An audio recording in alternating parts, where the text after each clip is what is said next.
Panibagong vlog, panibagong araw naman tayo mga master, no?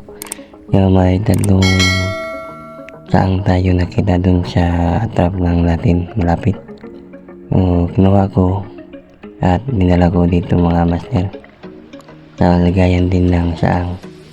Lahat ng saang para walang halo dun.